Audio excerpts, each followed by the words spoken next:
You're listening to the Salty Sex Cast with Mariah and friends.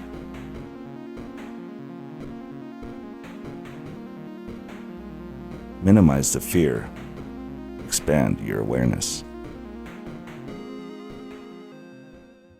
Hello and welcome back to the Salty Sex Cast. It is your host, Mariah, and I have a new friend I'm so excited to introduce you all to. But before I get in, I just want to say a huge thank you for all of you being brave enough to listen, to find out what this is about and explore your own sexual wellness and sexual health in a podcast form. So I am a nationally board certified health and wellness coach and a certified health education specialist. And I have been on a journey of just finding better, more positive ways to talk about sex and sexuality and create just healthy, easy conversations around that. So welcome everyone. And then to my guest, thank you, Zoe, for being on here. I have Zoë Kors, who's an author, and I'm so excited for her to tell us about herself. So please tell us all, what got you into this and who you are. Thanks, Mariah. It's such a great opportunity to be here with you today. I am a sex and intimacy coach. I am based in Los Angeles, although I coach clients all over the world through Zoom, which I was doing long before the pandemic hit. So I also wrote a book recently called Radical Intimacy, Cultivate the Deeply Connected Relationships You Desire and Deserve. I am the resident sex and intimacy coach for a sexual wellness app called Coral. And I have a thriving private practice. And I also offer my services through Center for Relational Healing in Los Angeles, which specializes, it's a group of therapists that specialize in sex addiction and betrayal trauma. So my role on that team is to help couples who have healed, are no longer in relational crisis, and who are ready to reintegrate healthy sexuality. So that's me. So exciting. I'm so excited to get to know you more and hear about your book and the topics that you've dedicated a lot of time, space, and energy around to share with others. Yeah. I would love to just, origin story. How did you get started in this field? What made sex and sexuality be one of those things that you explored?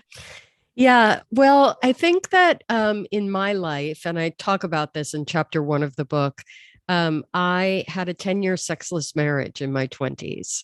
So, and it was me who was uninterested in having sex with my husband at the time. So I had very little information. I didn't really understand for the first time in my life, I was really sexually shut down. There was no one really to talk to about it. I talked to my gynecologist. She ran the blood tests that I wanted her to run.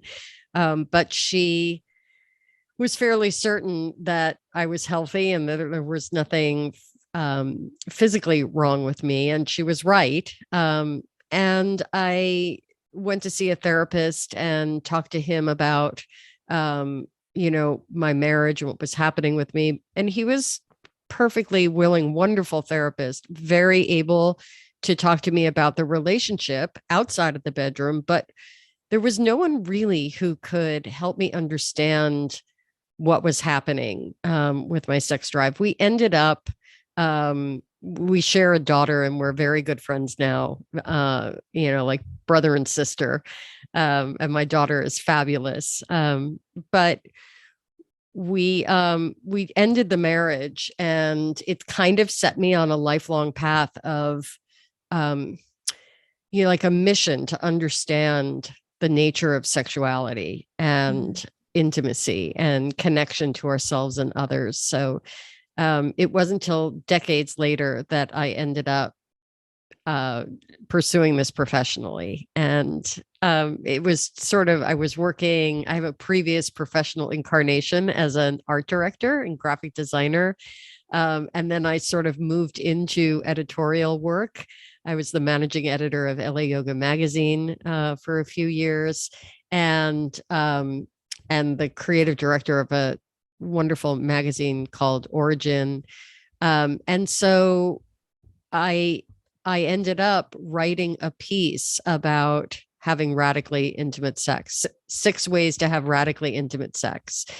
And it went viral so fast. It's at like currently over 2.5 million views and 500,000 Facebook shares. And this was many years ago now, but I thought to myself, wow, this is really striking a nerve. Like, people are really hungry for this kind of content, this kind of information.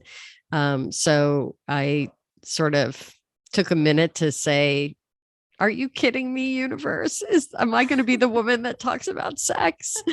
But the answer was yes. And like you, I'm so appreciative of your sort of purpose and the podcast, because that's just exactly what I like to do, is to be able to talk about sex in a way that people can hear it. Yes. And it's so needed too. And hearing just radical intimacy, like, okay, this isn't just, here's a couple ways to improve in bed or to connect more with your partner. It is like, here's a wake up. There are things that you really can do that you have a lot of control over. That's a hard thing. I think when folks want to improve, they know their life or their sex life isn't to the level that they would love or appreciate. And, just like you said, going to the doctor, is it my hormone level? Do we need therapy? Is it other things? And sometimes those things can seem out of your control. So in your book, what are some things that when you were exploring to write it that surprised you? That's a great question. Well, by the time I had written the book, I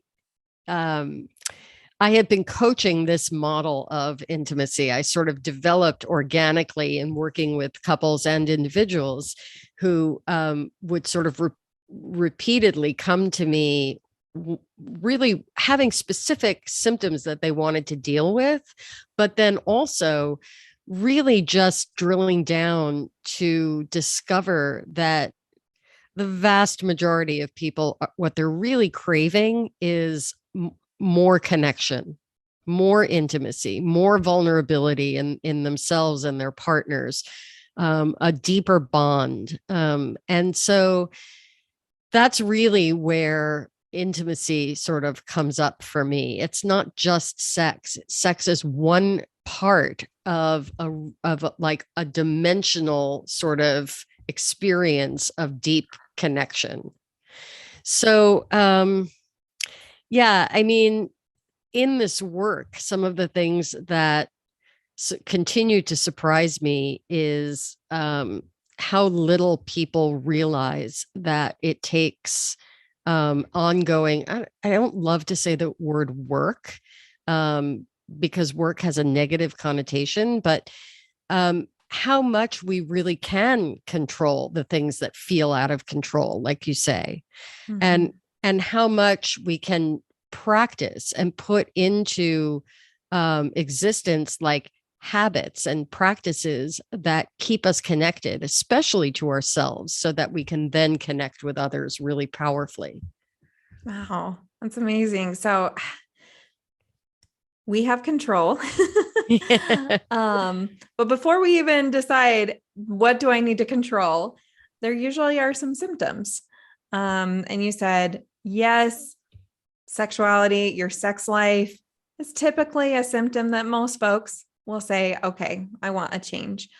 What are some other symptoms that come up that maybe can use some of these adjustments? Yeah. Another great question. Well, so I see a lot of people who have sort of lost their identity.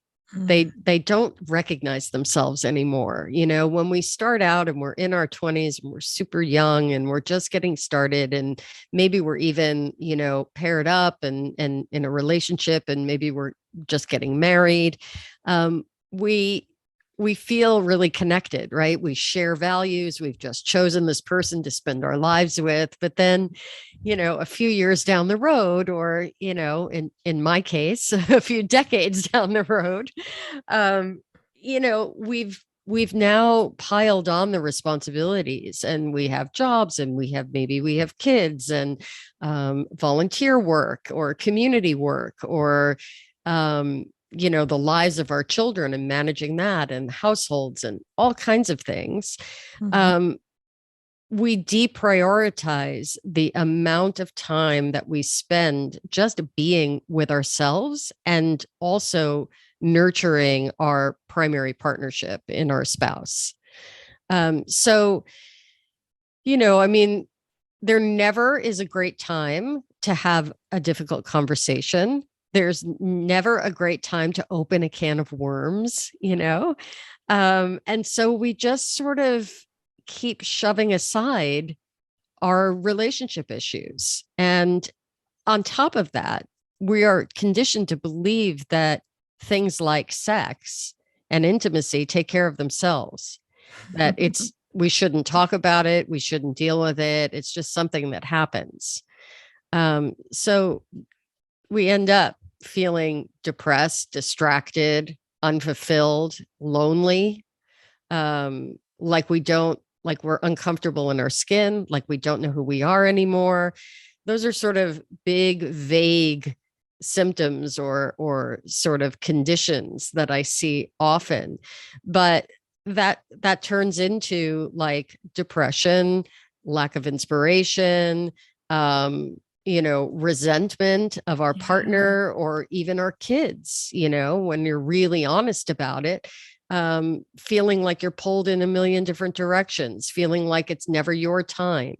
And along with that, a lack of interest in sex, a loss of libido, sex drive, and a good number of people in this culture, in the United States anyway, come through my door with a lot of body shame, either genital specific body shame, or just, can't really face their aging bodies. Yes, I actually am wearing a shirt. This is the podcast shirt. I love it. Sexy is a mindset, not a body shape. Yes. I love it. It's a topic that comes up so often. And I think, just being uncomfortable in your skin, not recognizing yourself, maybe not even recognizing that your needs aren't being met. That's such a big one too. And it was like, oh, okay. Yeah. Now what do I do? And how do I even recognize them? So I'm hearing just giving time, slowing down a little bit, which is a huge ask in our day and age, when we have many computers that connect us to the entire world, in our pocket and in our hand at all times. Yeah. Tell me what things that you were exploring with this digital age and our cell phones and other things, and how that really can drive a wedge in intimacy. Yeah. One comment that I get often from people who have read the book is the statistic that I cite. Harris Interactive ran a poll and came up with the statistic that 20% of people from their mid 20s to their mid 30s admit to checking their phones during sex. So here's what I have to say about technology. Technology is amazing and has created a ton of opportunity for us to be intimate with people in a way and in avenues that we didn't have before. And it can also be an incredible distraction. And I define the trifecta of anti-intimacy, and distraction is one of them. And so, our mobile devices are top of the list for that. So, like anything else, it requires a balance and intention. And I find that slowing down is fabulous, so necessary. It's kind of like the basics of how do I stop feeling so overwhelmed all the time. And I also find that it's hard to do when we just sort of make a vague commitment. When we start to get really specific and actually calendar people, look, we have Little League games calendared. We have, work. We go to work at certain hours. We have certain days of the week that are like laundry night. Like we know that if we're going to get things done, we have to put it on the calendar. So spending time alone, intimately with yourself or with a partner is worthy of putting on the calendar. You're creating space for spontaneity to happen. You're creating intentional space, defining it and prioritizing it, for even being still, no TV, no device, take a bath, take a really mindful bath, or go for a walk, or even sit on a meditation cushion and listen to the sound of your own breath. Such great advice in those pieces, and so much easier said than done. And that's, when you're trying to create habits, a coach is a great person to help. Shameless plug right there. But getting into that headspace of being intentional with your time, slowing down, any success stories from others that you heard that finally made that connection? Because I will be very honest and transparent. I just had a uncomfortable but great growth conversation with my spouse last night. So this is still really, really fresh, actually, about how we're using our time and what we need, and that we do want more intimacy. We both wanted it. But we're maybe acting out in different ways too. So it came out in different types of arguments. And so it was, finally being able to say things and slow down. We wouldn't have had this conversation if the TV was on. We wouldn't have had this conversation if we were staying busy and just off to the next. And part of that conversation, we both admitted we need to have this conversation more often and more frequently. And it's not just when you were saying people expect intimacy to be like this natural thing that just happens. But if you're not intentional and you don't have that frequency of, not just once every few months when it's escalated and now you're angry and upset, really hurt. It's more of, hey, just checking in. How are things? Last we talked, this was what was coming up. Is that still coming up for you? Or maybe in our exploration, has something new come to the surface and it's actually a deeper thing that you didn't recognize before. That was something I did bring up because, one of the things we talked about was we feel like we have the same conversations over and over, but you have the conversation and then it's done, or the argument or anything, or the vent, and it's done, and it never gets brought back up to check in. And so I was like, I think that was a big piece we're maybe missing on that. I love that. I really love that. And it speaks to what I do with couples often, and that is have a relationship check-in.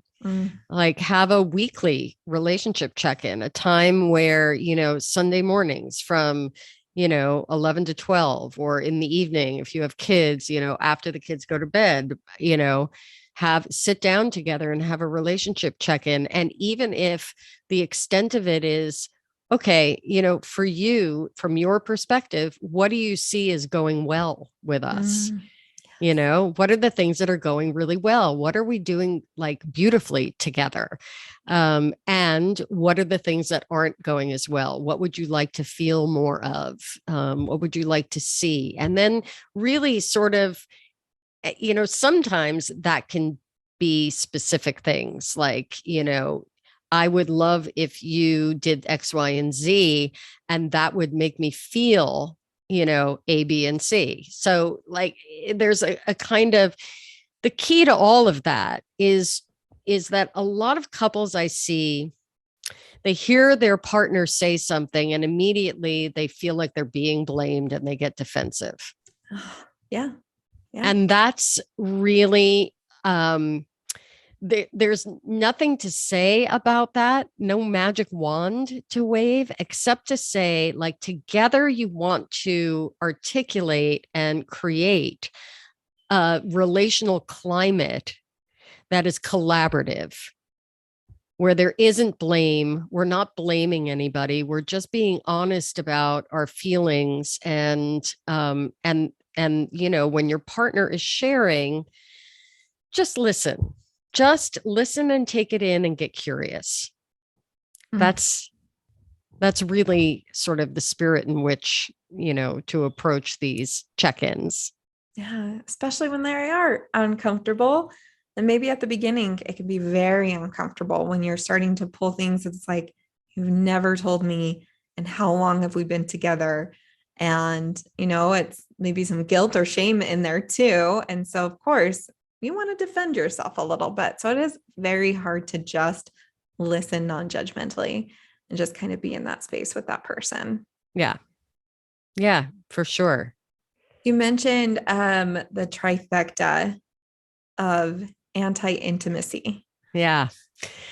So in looking at what keeps people from being intimate, and you know, these things happen. We practice the trifecta of anti-intimacy with ourselves first, primarily, and then with our partners. So, or anybody else, you know, that we have an ongoing close relationship with, right? Kids, families, siblings, friends, parents. So the first one is denial, right?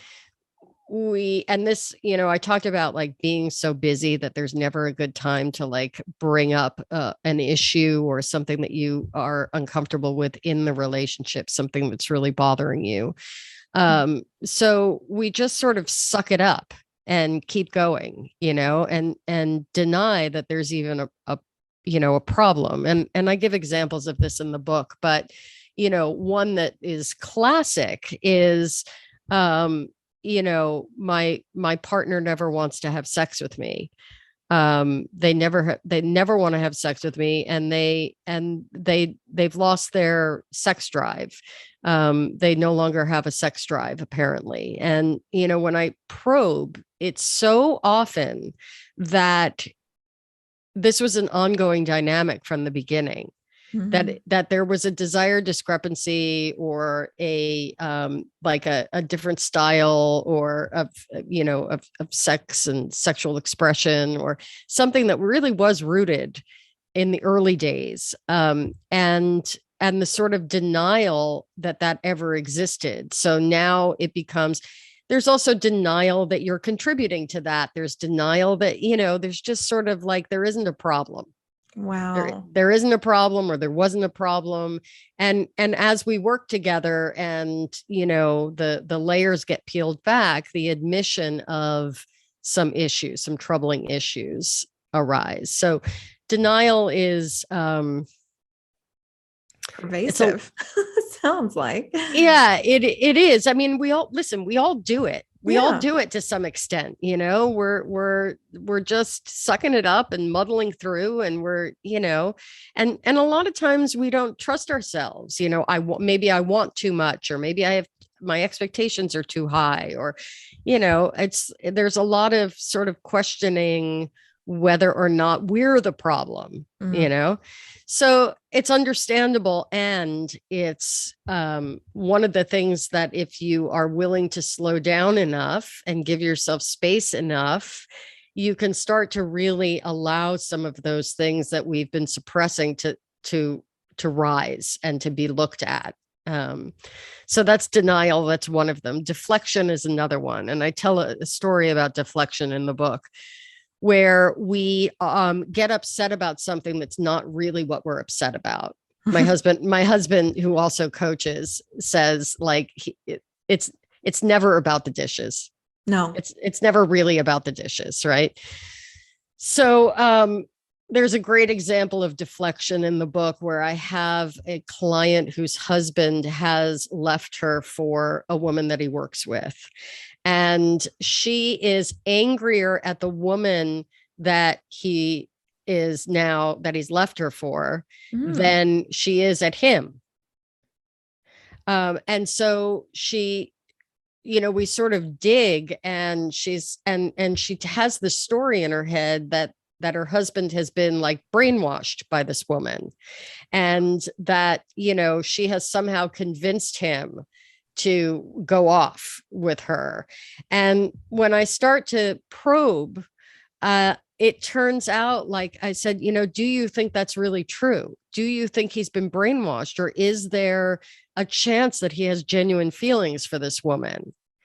And the floodgates open, and she realizes, and she's sobbing. And really what that sort of shows us is that the real hurt, the real devastation is that he's chosen someone else. Mm-hmm.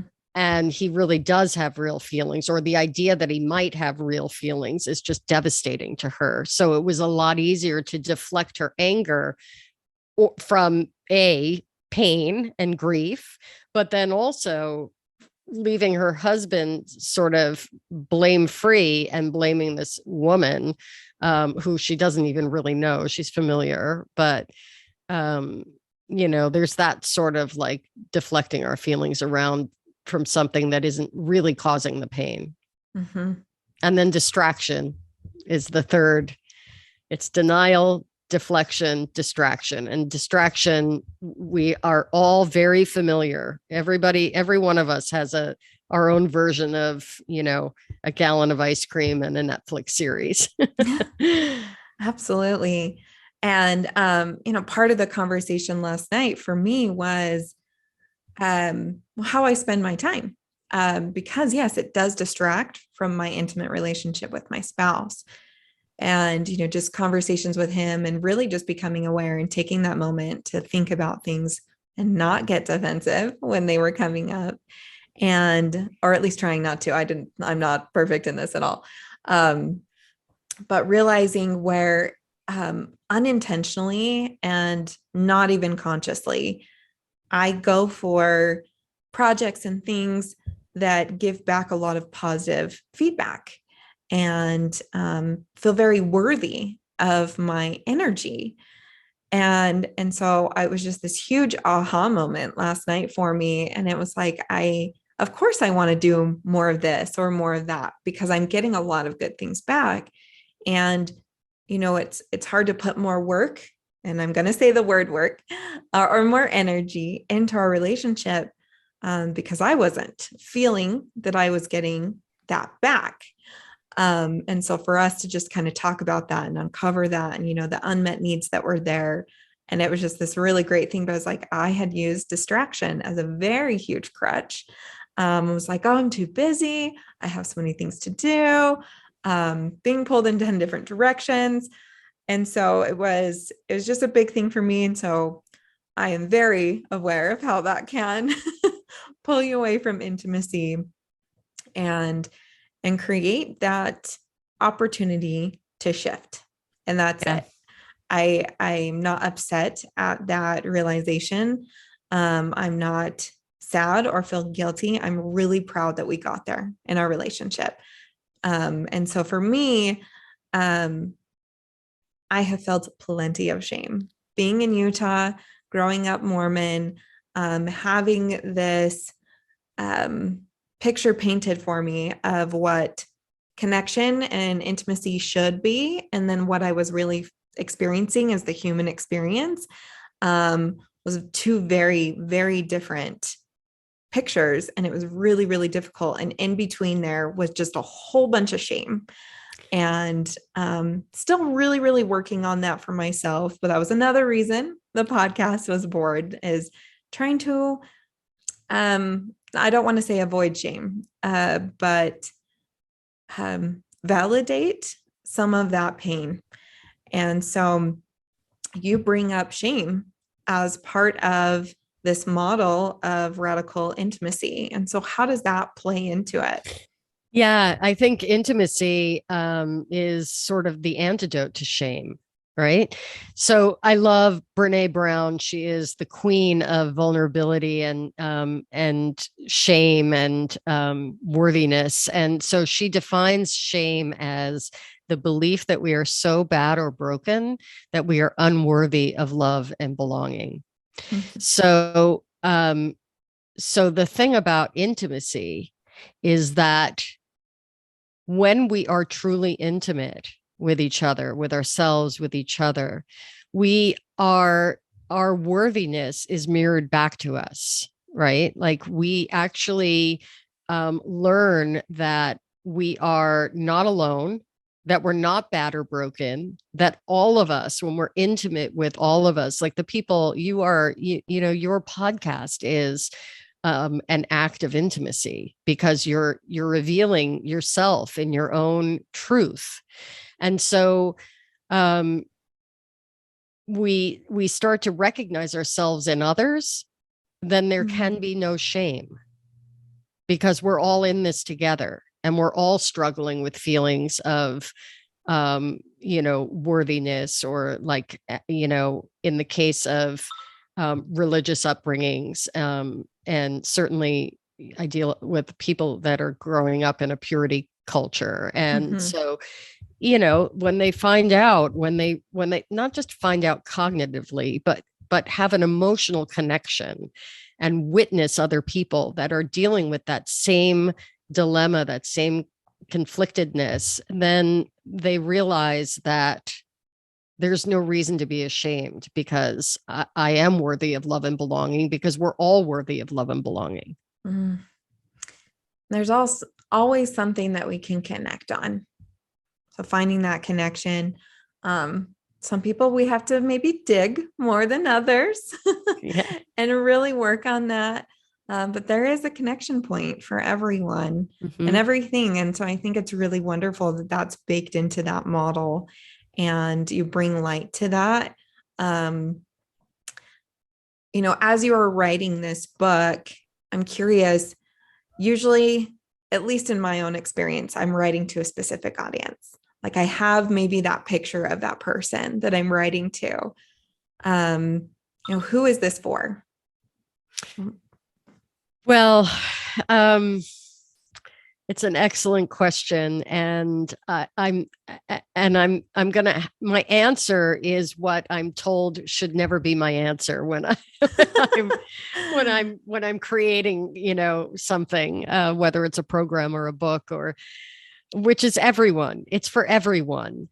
I think that here's the deal. I am some of you can see this if you're watching the video, but if you're just listening, I am a 58-year-old white, cisgendered, mostly heterosexual woman. And I grew up in New York, and I've been living in Los Angeles for 30 years. And I have 2 kids. And so, there's an obvious lens through which I see things. And I think that I speak in a voice that people like me probably will resonate with. So, middle-aged women. However, I am well practiced in a number of different sort of spiritual traditions and lineages, and I live in an urban area. I'm exposed to all kinds of cultures and races and orientations and gender expressions, and my client base is extremely diverse. So the fact is that these principles are for everyone. We can only meet each other to the extent that we can meet ourselves, and we're all human beings. And so there's nothing in the book that is specific to a particular kind of economic standing or religious affiliation or anything. It's like my goal in writing this book was like, no matter who you like to have sex with, who you like to hang out with, what body parts you have or don't have, what your pronouns are, like any of it. what the color of your skin is and what that color of your skin means in terms of your lived experience. Like there's actually just basic principles of self-knowledge, self-exploration, sexual expression that are universal if you're if you're in a human body. So I don't even know what got me on this big tangent, but who is it for? And you said everyone. Right. And, I was like, oh, what a radical idea. Right. Just to throw so that's it. That's it. Like, a publisher will be like, are you kidding me? We can't sell a book. We can't market a book to everybody. But the fact is that I get now that it's out, I get just as many, messages, DMs and emails and messages of appreciation from men or people with penises as I do women. Yeah, it makes me feel very good. Yeah. Well, and hearing that there's 3 levels of intimacy, and you said it's for everyone. And one of those levels really is talking about how you can be intimate with the world. So we're going to really start macro and go micro on this. Okay. I'm going to reverse your model a little bit, but tell us a little bit more of those levels. Yes. So I define 3 kinds and 3 levels of intimacy, and we sort of make them intersect like a tic-tac-toe board or a bingo card and create these 9 areas of opportunity to cultivate intimacy. And so one of the levels of intimacy is world. And that means groups of people, your community, community of any kind. It doesn't have to be a municipality, but like, a church group or at the synagogue or a group of people affiliated by, like, they're all parents, their kids all go to school together, all of that. It can also mean, people in need. It can mean, starving children in Somalia. It can mean people in Ukraine who are fighting for their country. And it can also mean big piece of what it means actually is nature. It's Mother Nature. It's the earth. It's the sky, the trees, the other critters that inhabit this planet with us. So that's kind of the world view and the opportunity there to be intimate with the world. When you're talking about different types of intimacy, what are some of those examples? Yeah. So I really clearly define 3 kinds of intimacy: emotional, physical, and what I call energetic. So emotional intimacy, right? Like the experience of seeing, processing, articulating, sharing, being with our emotions or our feelings, our moods, our sentiments, our own and that of another person. That's emotional intimacy. Seeing and being seen.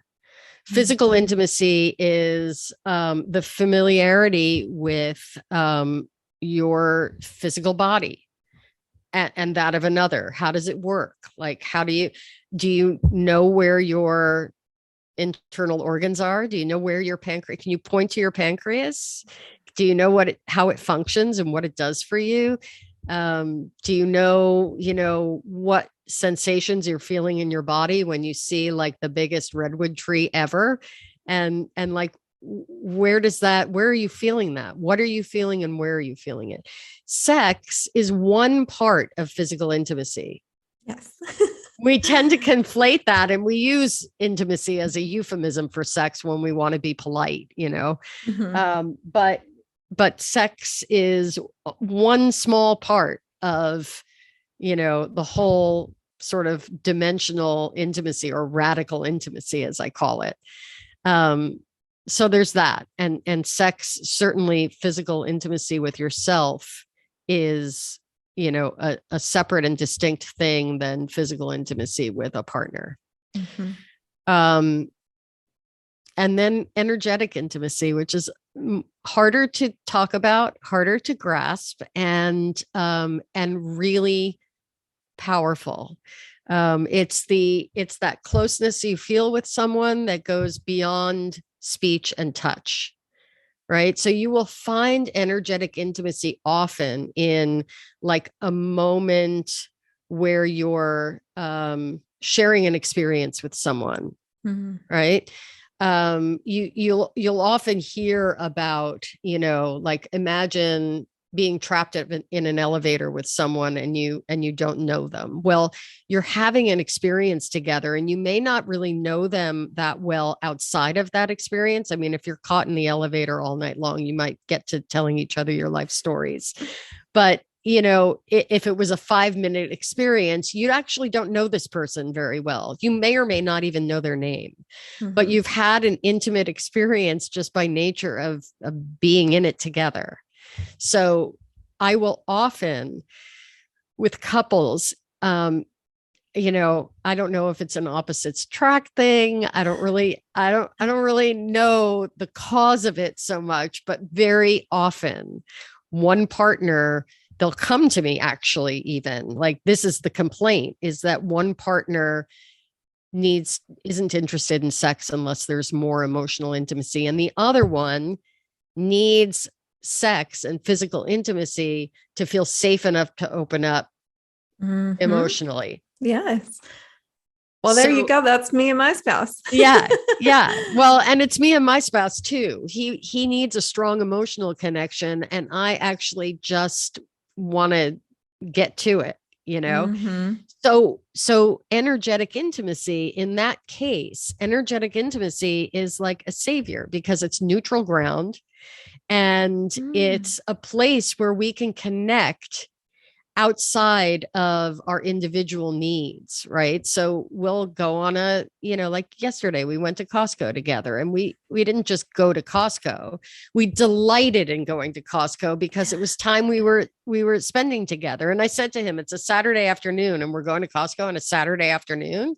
And he said, I don't really care if it's mobbed because I'm with you. And we're having this adventure together. Yes. Right. So taking a walk, going on a road trip, running errands together, cooking dinner together is another great one. Like you don't have to talk about, you're involved in an activity. You don't have to talk about, did you pay the bills or did you take care of that school thing? Or, it's just sharing that endeavor together. Eye gazing, sitting, facing each other, and sustained eye contact, meeting each other soul to soul. Energetic intimacy is powerful. And I know what you're saying when it is hard to define, but as soon as you're giving me some examples, I know very specifically in my own experience, those times. For my husband and I, we go to the gym together, or we haven't for a while now, after COVID, and we've had a different separation of gyms, so I'll say. Yeah. But when we do projects and like household projects together, we vibe so well. There is rarely, when someone talks about like you painted your whole house together.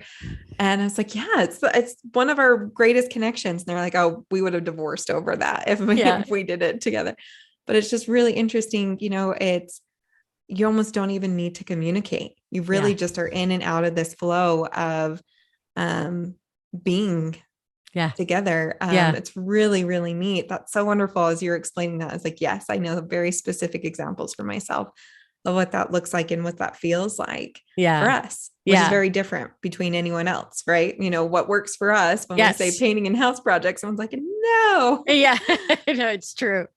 I do give the book is divided into 5 sections, like an introduction and then a couple chapters at the end that are dedicated to sort of sustaining ideas and guidance for sustaining intimacy. Now that you've sort of moved through the book, the middle 3 sections are emotional intimacy, physical intimacy, and energetic intimacy. And at the end of those 3 parts, I have a whole set of exercises and practices that to try, with yourself, all three levels, yourself, other, and the world. So it's fun. There are a lot of things to do that are easier than you'd think. Yes. And I mean, the biggest piece, I think, is that intention. I am not just using this as a checkbox to get it done. And now we don't magically have intimacy. What the heck? It's not a formula, which I really appreciate. It's not that one size fits all. I really struggle with that. We're so individual. And then when you had another individual, it's not just double individuality. It is, just so much that you're trying to find that overlap. And I love that you were also saying that energetic level, or kind of intimacy is that middle ground. I think that is a huge piece for a lot of folks who are missing that. They're finally maybe going to see a therapist or reading some self-help, books and working on themselves, recognizing I have an unmet need, communicating I have an unmet need, and requesting for that unmet need to be met. That's huge strides, right? Yes. But if this person has very different needs than this person, and then you're just going back and forth, my need's more important, your need's more important, or I'm giving everything I have to you, to your needs, and now I'm floundering, and probably some of that denial, deflection in there as well. But that common ground, that mid ground, that neutrality is so important when just to get something moving forward. Yeah, that's right. And to be in it and be aware of what connection feels like. I mean, it's really, I find that a lot of people are craving connection. They're craving that feeling. They want to be seen. They want to see their partner. They're hungry for that. And a lot of times, if you were to slow down and be mindful and really pay attention, you can notice moments of connection throughout the day, that you didn't really label as connection. Yes. Right. So you start appreciating that and then being intentional of trying to get more of that. I think those are just wonderful ways to start conversations, wonderful ways for someone to really put energy, and you don't have to have a partner to still grow from this book, to take a lot. That's why I love that, you talk about the you, connecting with you as one of those levels. So important, I think, and that you're not forgetting that piece too. Yeah. I mean, it really is the most, if we're going to share ourselves with somebody, no matter who it is, we better know what it is that we're sharing, right? You don't want to come up with a bundle of, the need for someone to complete you, that Jerry Maguire, Renee Zellweger says, you complete me. Like, no, that's not how it goes. True partnership and a healthy partnership is one in which two individuals are whole and complete, and they're together creating a third entity called a relationship, right? They're not two halves of a whole. They're two wholes, and there's another entity that they nourish. So, yes.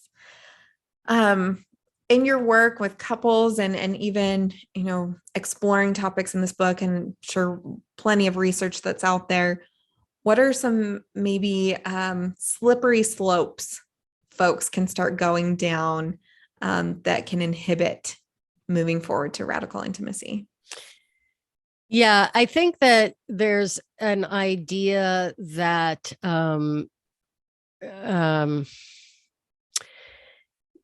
we have a sort of idea that things don't take work. We've talked about that, so, and practice, right? And so there is that idea that we don't really have to do anything. And my answer to that is like, how's that working for you? There's also an idea that novelty is better. So if we are, we get bored if things are the same. And so the answer to that, I think, is to create novelty within the partnership. There's an infinite amount. And some of that means, loosening the grip on your own personal identity. I'm not a person who does that. I don't really like that. I would never do that. Doing that, I think, is wrong. If I do this, it means this. If you want me to do something, then this means, that. And I think that there's a lot of novelty and excitement to be had and sustained in a relationship when we get curious about ourselves as well. I think in the negotiation of taking care of each other, it becomes often like a zero-sum game, and I think that if we look at our partner and create, I used this term earlier in the podcast, but create a relational climate that is collaborative, that is generous, I think that it becomes easier to experiment and play. Absolutely. Beautifully said. Truly, I could talk to you all day long on this fascinating topic. And like I said, very much relatable. And it's not, so when you do say it's for everyone at any stage in any relationship, you can feel like you have a super, super healthy relationship. This is still a wonderful way to connect back to yourself and others. 100%. I mean, there are exercises in there. If you've got the closest, most well-developed, safest, loveliest, exciting relationship, there are exercises in the book that are super delicious for anybody at any stage, over and over, to be honest with you. So, yeah. It's wonderful. Well, where can our listeners find more out about the book and you as well? My website, zoekors.com, is kind of the hub of all things Zoe. I have a link to the book there. You can also buy it on Amazon, Barnes and Noble. If you support independent bookshops, you can go to bookshop.org or anywhere you buy books. I have a podcast called the Radical Intimacy Podcast, with a season 1 is live with a bunch of really fabulous guests. Season 2, we're just starting to record, and my husband and I are doing it together. Season 2, talking about our marriage and our relationship and our story, and then bringing in a lot of sort of foundational principles, and, programs and information, all kinds of stuff at zoekors.com. Wonderful. I am so excited to check out more and really appreciate you coming on and spending time with us. If anyone wants to hear more about what's going on with the podcast, feel free to visit our website at saltysexcast.com. You can follow us on Facebook, Instagram. We're still kind of there. It's been hard because, again, sexual content, they like to edit a lot of it, but we're there. And I want to just appreciate all of our patrons who keep the podcast ad-free. And if you are interested in becoming a patron yourself, you can go to patreon.com/saltysexcast, which you have to type in the whole address. And just for as little as $5 a month, and we throw in some extras in there as well. So we won't waste your time on there. Anyway, again, Zoe, thank you so much. And I look forward to seeing you all next week. Bye. Thank you for listening to the Salty Sex Cast. Ready for round 2? Find us on Facebook.